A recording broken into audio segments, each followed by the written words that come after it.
નમસ્કાર, TV17 ગુજરાતીમાં આપનું સ્વાગત છે। દહેગામ તાલુકાના જાંગ ગામે આવેલી JM દેસાઈ સ્કૂલની હોસ્ટેલના વિદ્યાર્થીઓને બપોરના ભોજન પછી ફૂડ પોઈઝનિંગની અસર જોવા મળી હતી। હોસ્ટેલમાં રહેતા બાળકોની તબિયત અચાનક જ લથડી ગઈ હતી, જે ઘટના બાદ વિદ્યાર્થીઓને હોસ્પિટલ ખાતે ખસેડવામાં આવ્યા હતા। સિવિલ હોસ્પિટલના સુપ્રિન્ટેન્ડન્ટના જણાવ્યા મુજબ હાલ તમામ બાળકોની સ્થિતિ સુધારા ઉપર છે। તમામ બાળકોને ઓબ્ઝર્વેશનમાં રાખવામાં આવ્યા।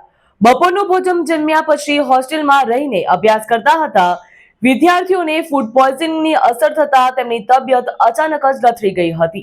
ગાંધીનગર જિલ્લાના દહેગામમાં 106 બાળકોને ફૂડ પોઈઝનિંગની અસર થઈ હતી। ચાક ગામમાં JM દેસાઈ સ્કૂલના બાળકોને ફૂડ પોઈઝનિંગની અસર થઈ। સ્કૂલની હોસ્ટેલમાં ભોજનના આરોગ્ય બાદ બાળકોના આંખે ઝાંખું દેખાવા લાગ્યું હતું। 225 માંથી 106 બાળકોને ફૂડ પોઈઝનિંગની અસર જોવા મળી।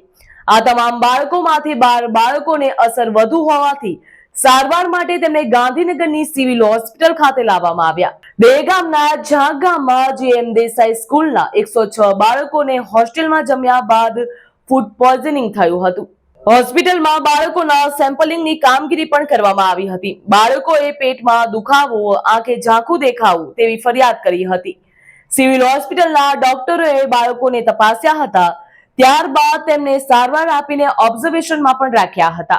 ઘટનાને લઈને તાલુકા આરોગ્ય, જિલ્લા આરોગ્ય મામલતદાર તેમજ તાલુકા વિકાસ અધિકારી સહિત વહીવટી તંત્ર સ્થળ ઉપર પહોંચી ગયું હતું। પ્રાથમિક તપાસમાં રાબેતા મુજબના જમણવાર કરતા અલગ જમવાનું દાળ ભાત, પૂરી, શાક અને લાડવા જમ્યા હોવાની પ્રાથમિક વિગતો જોવા મળી, જે જમ્યા બાદ 2 કલાક પછી બાળકોને અસર શરૂ થઈ તેવી પ્રાથમિક વિગતો સામે આવી। વધુ અસરગ્રસ્ત થયેલા 12 જેટલા બાળકોને ગાંધીનગરની સિવિલ હોસ્પિટલમાં દાખલ કરવામાં આવ્યા તેમજ તમામ બાળકોનું ચેકિંગ પણ આરોગ્ય તંત્ર દ્વારા હાથ ધરવામાં આવ્યું।